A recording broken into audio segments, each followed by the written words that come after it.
ഈ PPF-ന്റെ റിമൂവലിനെ കുറിച്ച് ആൾക്കാർക്ക് ഒത്തിരി ഡൗട്ടുണ്ട്. പലയിടത്തുനിന്നും ഇവിടെ വണ്ടികൾ കൊണ്ടുവന്നിട്ടുണ്ട്. ഇപ്പോൾ പത്തനംതിട്ടയിൽ നിന്നും ട്രിവാൻഡ്രത്തിൽ നിന്നൊക്കെ കസ്റ്റമേഴ്സ് വന്നിട്ടുണ്ട്.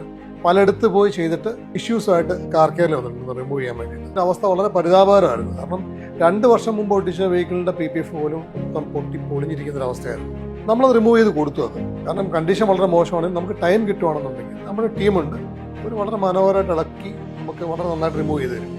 ലോ ക്വാളിറ്റി PPF ഉപയോഗിക്കരുതെന്ന് പറയുന്നതിൻ്റെ ഏറ്റവും വലിയ എക്സാമ്പിളാണ് നമ്മുടെ മുമ്പിൽ ഇത് വന്നത്. നമ്മളെല്ലാം ബ്രാൻഡഡ് PPF യൂസ് ചെയ്യും. ബ്രാൻഡഡ് PPF യൂസ് ചെയ്യുന്ന സമയത്ത് ഈ ഒരു ഇഷ്യൂസ് ഉണ്ടാവുന്നില്ല. ഏറ്റവും ഹൈ ക്വാളിറ്റി TPU ആയിരിക്കും നമ്മൾ യൂസ് ചെയ്യുന്ന മെറ്റീരിയലിനകത്തുള്ളത്.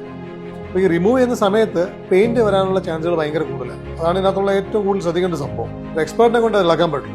ചുമ്മാ വലിച്ചിളക്കിയാൽ അതിൻ്റെ കൂടെ പെയിന്റിങ് പോലും. അപ്പം അതിനകത്ത് വലിയ ഇഷ്യൂസ് ഒന്നുമില്ല.